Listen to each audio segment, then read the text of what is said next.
always say, welcome. Number one sports talking D. We ain't like the Falcons, we won't blow the lead. Look, all we talk is who that, who got cut and who back. Rookies in the vets, players you should look at. It's the sports coma, you don't wanna miss it. Got the pre-game party, post-game statistics. Get a visit from Sway, maybe DC or 5. It's the hottest thing smoking, Big Q and the guys. Go to YouTube Live, make sure you subscribe. Interviews inside the Saints locker room high. Talk to Drew, Jordan, Zach, Peyton, New Orleans, who that nation. Best believe when I say we bleed gold and black. Ain't a miracle or rivalry could ever hold us back. No, Beastquake, Bountygate, let the truth be told. It's the sports coma, all we know is say Super Bowl. Yeah. You're listening to the Sports Coma with Big Q and the guys on the PRO Media Network.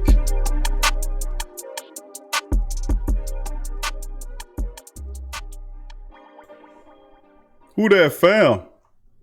Who that to the family in the building? Who that to the black and gold family members in the building? What up to you? Like to thank everybody for joining us for another installment of the Sports Coma with Big Q and the guys. What up to the family? How y'all doing on this middle of the week Wednesday, coming live at you? Good to see some of the black and gold beautiful in the building. Big ups to the family members chiming in. Good to see you. I know y'all doing well. Hope y'all staying safe. Not scared, but safe. Big ups to the family members in the building. Dominique Evans, who that to you, Dominique? Big ups to your family. Good to see you in the live chat. Torrey Shepard Sr., what up, fam? Good to see you there, Torrey. Dominic says, Big Q. Travis 504. Lance Kelly, who that to the family as well. Joey and Isabella, who that to your family? Hope you all safe out there in Florida. Raymond Burks, who that to you? Says, I don't know if signing Kamara is a good idea. We will end up like Ben, Bell, and Brown. I don't think so. I think Drew temperament is better than Big Ben. I heard Big Ben is sort of a jerk. You know, you don't get that out there, but under the rumblings is he's kind of a jerk. Antonio Brown, you know what he is, and you know it's just, you know, it's they stuff. Let them worry about it. I don't think that's the same scenario though, Raymond. Thank you for that. JT, who that to you? Good to see you, JT as well. Joy says Kamara is earning every bit of his contract. Pay the man. What is this thing that we have, family? And I'm gonna touch on that today in the live stream. What is this thing we have when we don't want to pay nobody nothing? We got a cheap shot, everybody. You know. They making it. They made it. He earned it. Pay the goddamn man. You know, what's the deal here? We're going to go into it because I tend to look at it, what's good for the team as well. But we all know that we don't have a regular general manager. We got a guy that knows how to flex and bend contracts all kind of weird ways. We know this. So with that being said, we're going to keep it rolling. And we're going to address some of this today. Raymond says Kamara deserves his money and he's the cornerstone of the team. He's a big part of the team, no doubt about it. DLP, who that to you, DLP? Good to see you, fam. Jerome, he said no, Q tried to sneak one in. It's Wednesday, family. Wednesday, good to see you in the live chat. Jerome, big ups to you, fam. Chris Rooks, who that to you? Verlin, I see you. Verlin, who that to you? Says who that? Much love to the family. What up, Q? Hope y'all being safe as possible. Hey, man, we all good, fam. All good, but you getting an extended amount of times give you an opportunity to do some reading and catching up on your reading, do some studying upon events and things, and you can learn a lot from the past. You really could. And you know that old saying about what the old people used to say about not listening to the past because you're doomed to repeat it. Everything that's happened here has happened before in some capacity. And learning from the mistakes of the past help us to move forward and not repeat those same mistakes in the future. So I've been doing a lot of reading. Jerome, who that to you once again? DLP says Ryan Ramczyk is number one priority to resign and then Lattimore. These deals could be record breaking. Sorry, Kamara, no more money. See you later. It's been good, family. Charles Mayfield, who that to you? Says no way I'm paying Kamara $16 million. No way.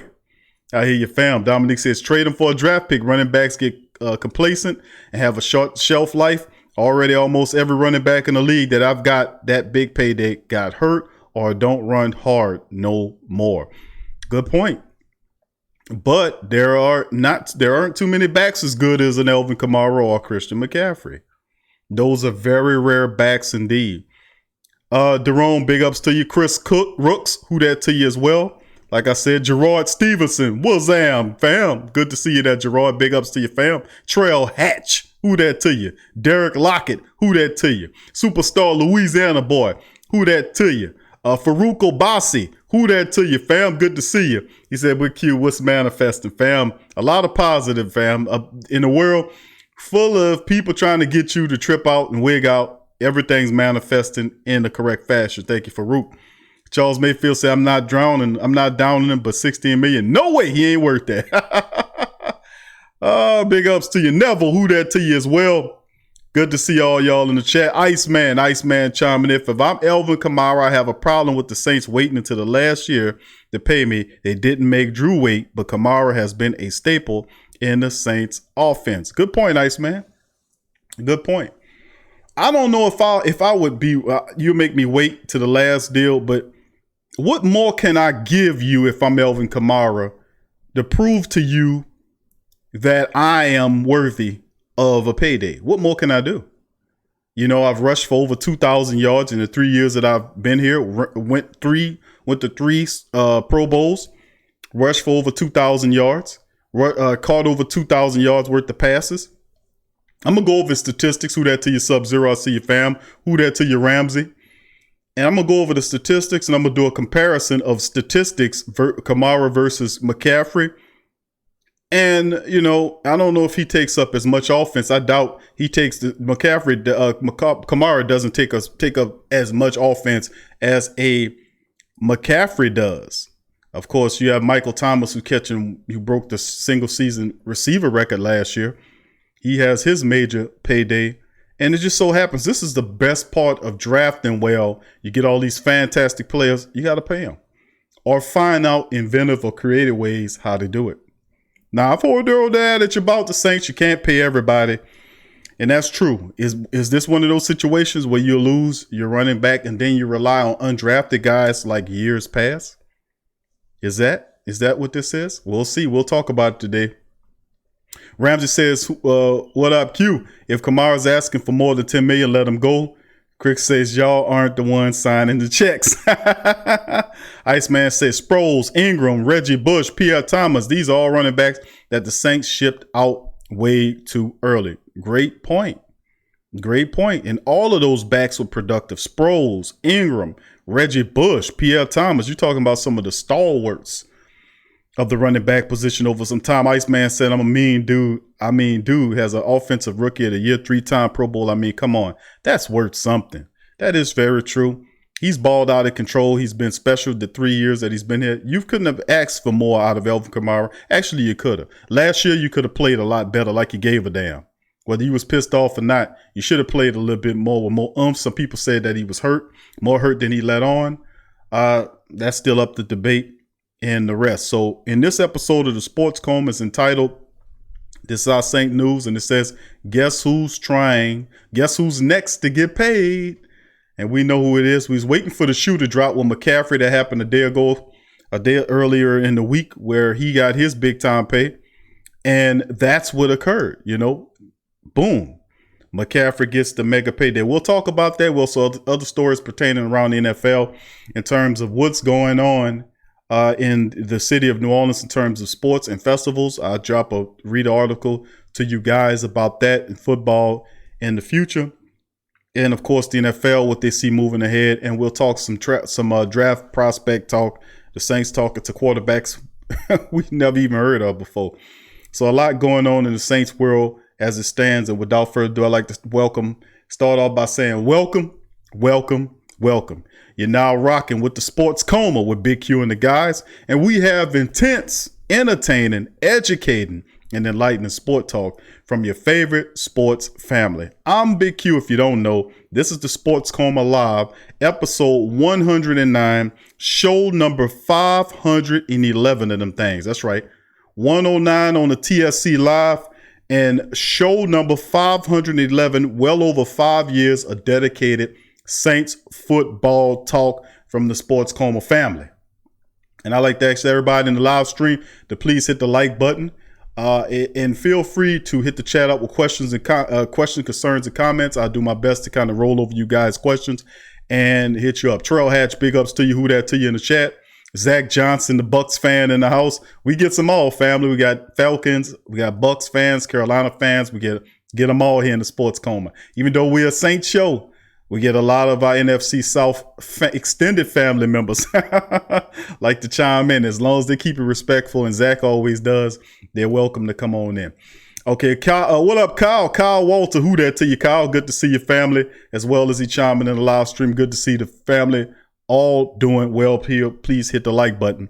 So without further ado, family, we'll start it off and we'll get the show going, and we'll start it off with Alvin Kamara. As this article from ESPN, Alvin Kamara looms as the Saints' next big contract. Now, of course, we've been talking about this. We've been covering it on the show. We've been making mention of it. We've been going over it in an excessive rate about Alvin Kamara. And we knew ultimately, we covered on the show. Big ups to my dog, Teal the Legend, who shot me a message via Instagram saying, Q, you called this shit. Say you be on point with yours. You called this. I appreciate you, Till. Thank you. Alvin Kamara looms as Saints' next big contract decision. Now, of course, although the first big wave of free agent spending has passed and it's calmed down as people get ready for the draft, running back Kamara is heading to the final year of the rookie contract at a bargain basement rate of $2.13 million. So it seems inevitable that he'll push for a long-term contract extension into the summer. Of course, receiver Mike Thomas was in the same boat last year before he signed a record-breaking deal worth $20 million per year. However, the math was a bit more predictable with Thomas. Kamara's value is much harder to pinpoint because he plays such a unique role for the Saints, and because the entire running back market throughout the NFL is so difficult to pinpoint. Now, that might have some truth to it, but if you look at Sporttrack.com, whose value of Kamara went up from what it was, which I think it was around 13 or so, it is now 14.5. We know about Christian McCaffrey's deal, which he signed earlier in this week, valued at four-year contract, $64 million at $16 million a year. All right. So that's a 4-year deal that he has. And by far, that is the highest paid contract in NFL history. That's the highest paid. Well, if you look at annual money, it's $16 million. Nobody has made that much money. The closest guy to him is Zeke Elliott down in Dallas, who had a 6-year contract at $90 million. Melvin Gordon signed one earlier this year in free agency, just 2 years, at about $8 million a year. That's $16 million for him. And that's what I was anticipating, maybe a 3 or 4 year deal contract. But Christian McCaffrey was first damn near in everything, rushing, all kind of stuff, whatever you want to look at. And it's just, you got to look at the statistics. This is what it looks like. And we're going to go over the statistics right quick in Alvin Kamara's deal before we make a comparative breakdown. But since he's been here in 2017, he's played in 45 games. He started 25 of them, 1,756 total snaps for this guy. 1,756 total snaps. He has 485 rushing attempts for 2,408 yards. 2,408 rush yards for Alvin Kamara on the Saints.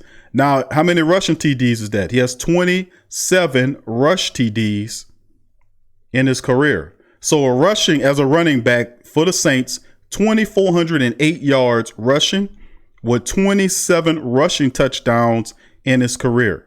Now, if you look at the receiving statistics of Alvin Kamara, he has 243 catches.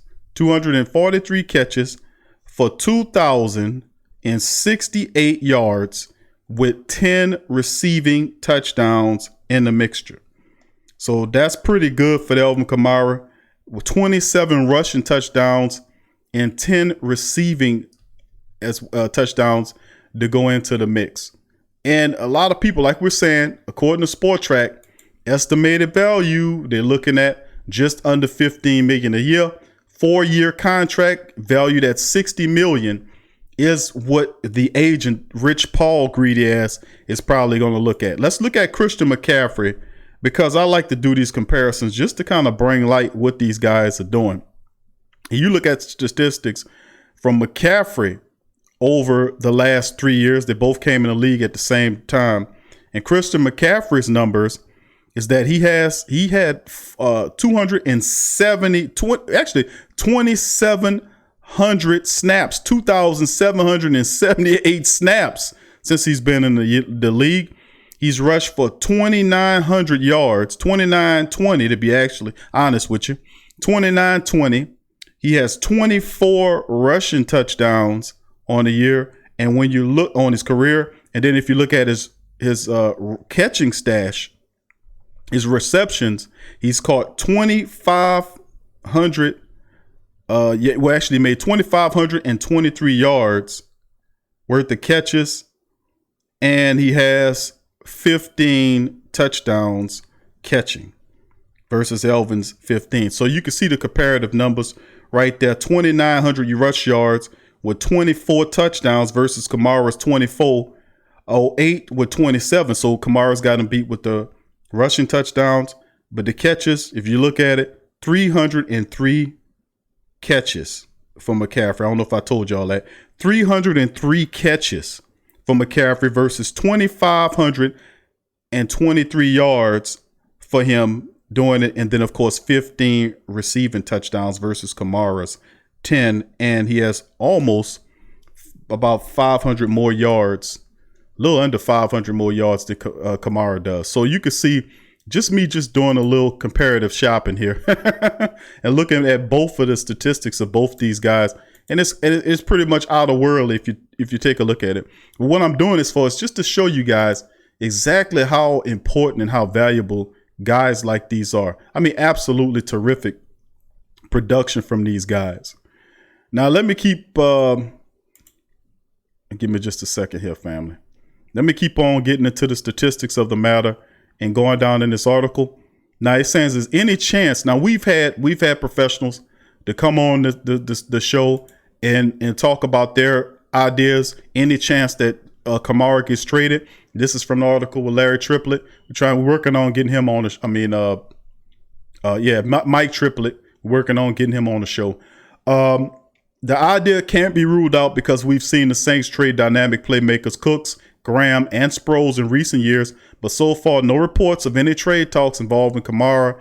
And in all of those cases, the Saints have made their trades before the start of free agency to clear out cap space and acquired draft picks. So you're coming up on the draft. So if any trade scenario would occur, it would be in the near future, looming up before next week's draft or so.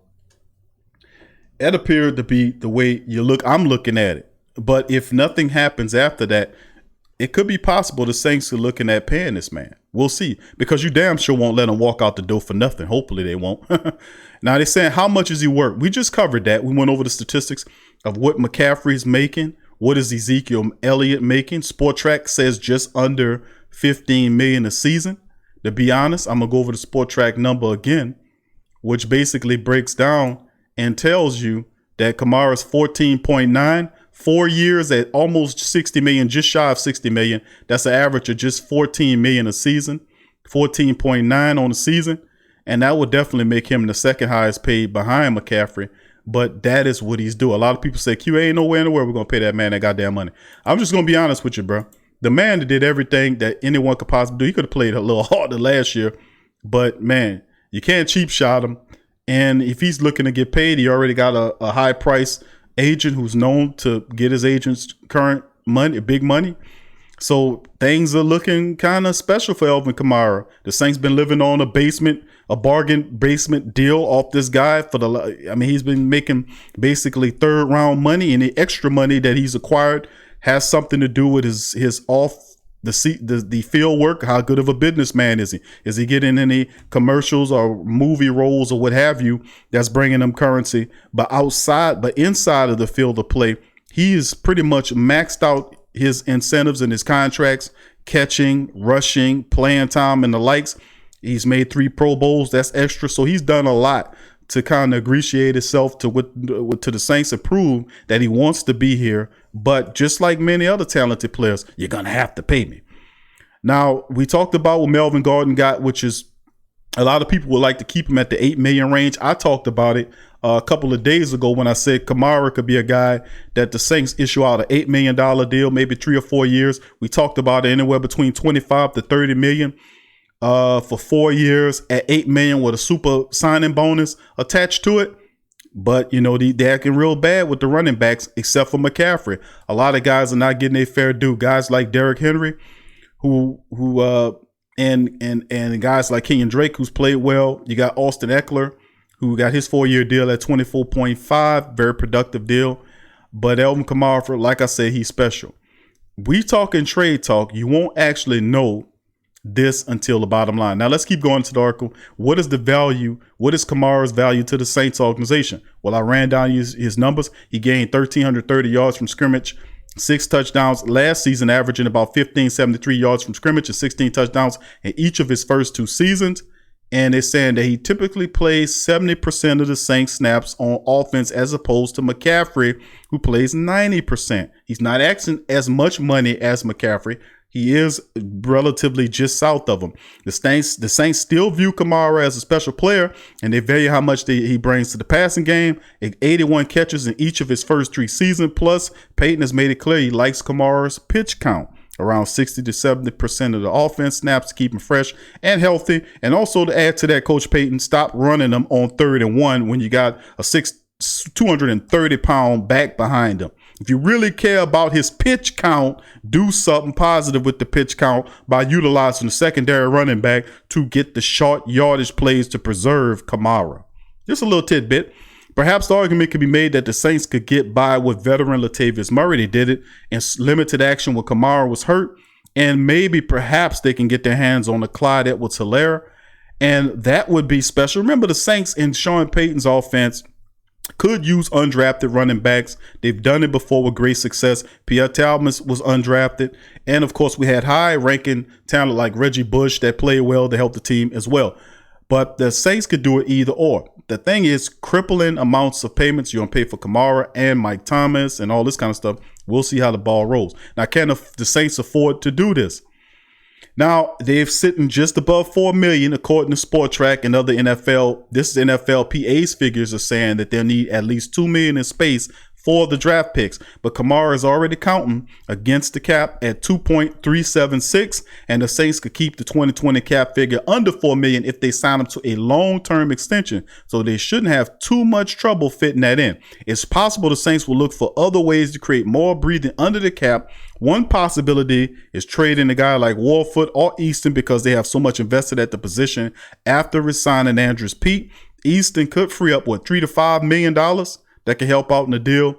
And that's an interesting little tidbit of information. Now, does the collective bargaining agreement prevent Kamara from holding out? Not exactly, but it makes it even less likely that Kamara will hold out from the start of camp if there's a traditional training camp, that is. Now, under the previous CBA, a player will lose an accrued season if he failed to report to training camp within 30 days of the start of the regular season. Thomas signed his new deal with the Saints before that deadline last year. Under the new CBA, however, a player will lose an accrued season if he fails to show up on his mandatory reporting date at the start of camp. That means if Kamara were to end his holdout and play a full season, he would become a restricted free agent in 2021 instead of an unrestricted free agent. That's what happened when you take the money as opposed to get these little caveats. All this little stuff plays in to help the owners. The other major change to CBA regarding holdouts doesn't affect Kamara because he's still on his rookie deal. Under the new CBA, daily fines are now mandatory for veteran players who hold out from training camp if they are on their second contracts or more. Kamara will be subject to daily fines of $40,000 if he skipped training camp, but the team will have the ability to rescind those fines if they work out an extension. Now, that's some of the information there on Kamara. Now, we will touch back on this just to give you information. That was a lot to unpack there. for a second. Donovan Grayson, who that to your family? Javier, good to see your fam as well. Joshua Hoover, big ups to you. Who that to your family? As the rest of the family members are chiming in, please hit the like button. Family, we're going to move on to the next story. I'm going to get to y'all questions and right when I get through the rest of the stories. All right, family, NFL discussed in the shorter 2020 schedule playing without fans amongst the CD or the C20. I don't like to say it because weird things happen with the algorithm on YouTube when you say that. Anyway, let me get into this story right here. Is the fact that this is what the NFL talking about. They're examining various contingencies should the C-19 pandemic forces changes for the 2020. Washington Post reported Wednesday that a shortened season is on the table, when one person saying the upcoming schedule is being done in such a way that it builds that flexibility. Now, the report also reported that NFL could close off stadiums entirely for fans or allow a certain percentage of the stadium to be filled. Now, the NFL provided a statement while declining to address any specific proposals related to the pandemic. This is from the NFL, quote, "As we have said, we're committed to protecting the health of our fans, players, club and league personnel, and communities. We look forward to the 2020 NFL season, and our guidelines and decisions will be guided by the latest advice from medical and public health officials, as well as current and future government regulations. We will continue to plan for the season, and we'll be prepared to adjust as necessary, just as we have done with free agency, the draft, and now the off-season program." Because of the timing of this outbreak, the NFL has been affected as significantly as its peers. The NBA, NHL, and MLS suspended their seasons, while MLB and WNBA delayed the start of their campaigns. The NFL had to cancel these events surrounding the 2020 NFL draft to make the draft fully virtual. The start of in-person off-season activities has been postponed as well. However, the league hasn't yet been required to make a firm determination about the status of the upcoming campaign. Of course, we've had the president chime in. He spoke with groups of sports executives, including Goodell earlier the month, indicated his desire to have fans attending sports events by August or September, according to reports by Adam Schefter and Adrian Wojnarowski. So this is still happening in the league, where they're adjusting to whatever's going to be done on higher scale moving ahead. So it'll be quite interesting to see that happen. But with no fans or a limited amount of fans based upon distancing as well could be discussed, and we just have to keep it moving and see, because things could look a lot better in August, man. We still sitting up here in middle of April. August is a good bit away.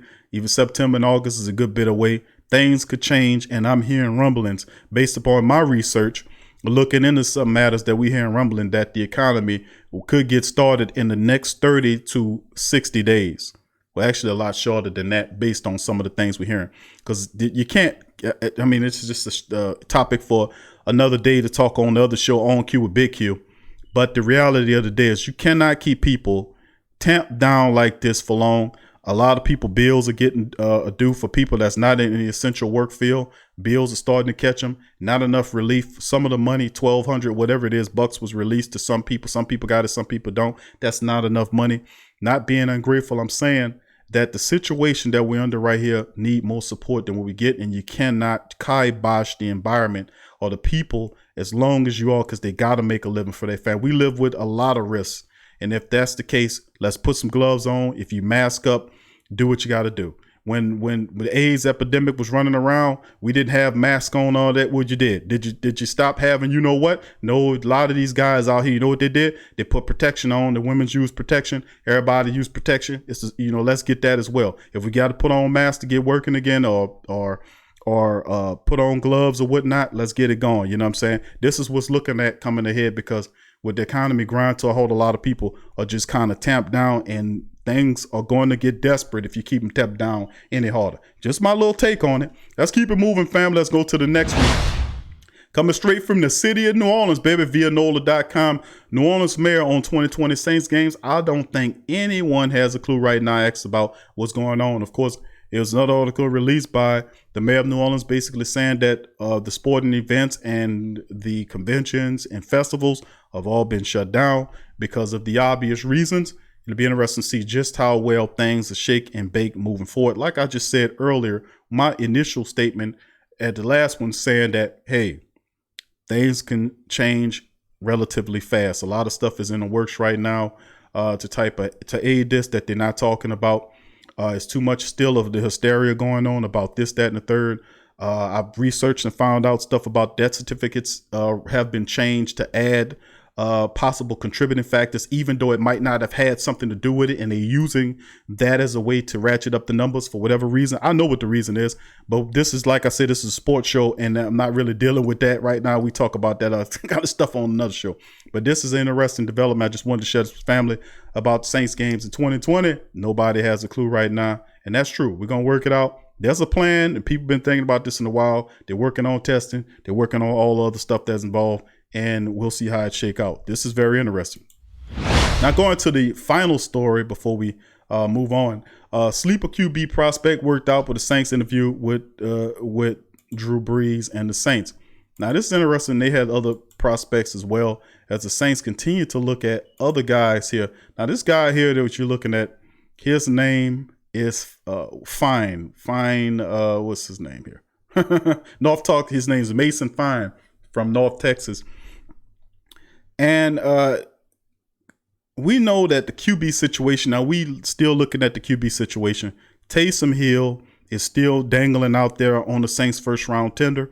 Sean Payton said that he wanted to get him signed before the season started. Guess what? He's still dangling out there. Now, is this really how you treat your future franchise quarterback? You know, but the Saints are looking at other people, and this is one of the guys, North Texas quarterback Mason Fine. Now, this is according to NFL's Network's Tom Placero, who listed the teams to contact Fine. Recently included the Saints. Fine's workout partner before the lockdowns occurred was none other than Brees, whose longtime personal trainer Todd Durkin put them both through their paces.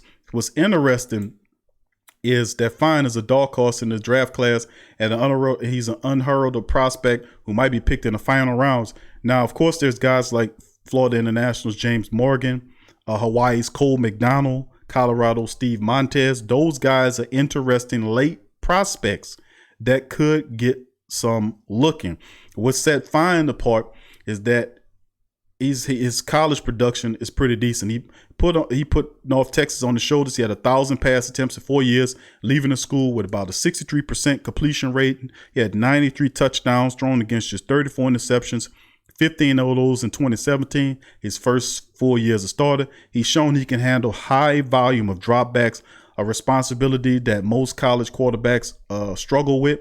He was snubbed by the combine. He instead traveled to San Diego to work out with Brees and Chase Daniel under Durkin's tutelage, while he tips the scale just at 5'11", 190 pounds, which is basically what a lot of people say Drew Brees is, 5'11". Drew's 5'11", with shoes on, he's 6 feet. Fine putting the work to max out his frame and pack on muscle mass, and it was enough for others to take notice. So yeah, Brees said I was too jacked to play quarterback. Fine joked. He said, I will say I have a little bit more of a muscular build than him, but doesn't mean anything when you're holding a career passing yards touchdown like Drew. Now, of course, like we talked about, he threw for 12,000 yards and accounted for 1,100 touchdowns with the Mean Green. And he had interviews with the Saints as well. And to kind of make it more interesting is the fact that the Saints have interest in this guy, plus Drew Brees was working out with him with his workout dude. So, I mean, that's interesting. But still, and just to let the family members know, there is still no news on Taysom